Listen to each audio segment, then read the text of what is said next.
ஒரு சூப்பரான ஹோட்டல் ஸ்டைலில் சேமியா எப்படி செய்யறதுன்னு சொல்லி பார்க்கலாம்.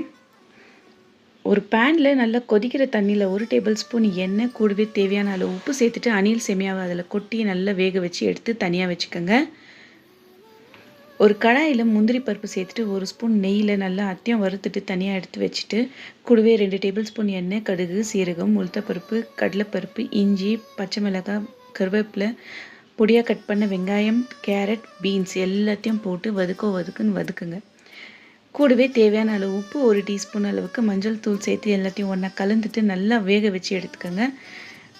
காயெல்லாம் நல்லா வெந்த பிறகு இதில் நம்ம ஸ்ட்ரெயின் பண்ணி வச்சுருக்கிற சேமியாவை இதோடு சேர்த்துட்டு எல்லாத்தையுமே நல்லா மிக்ஸ் பண்ணிவிட்டு கடைசியில் கார்னிஷ் பண்ணுறதுக்கு கொத்தமல்லி, துருவின தேங்காய், கொஞ்சமாக லைம் போட்டுட்டு முந்திரி வதக்கி வச்சதை போட்டுட்டு எல்லாத்தையும் மிக்ஸ் பண்ணிவிட்டு சர்வ் பண்ணிங்கன்னா சுட சுட சூப்பரான சேமியா ரெடி.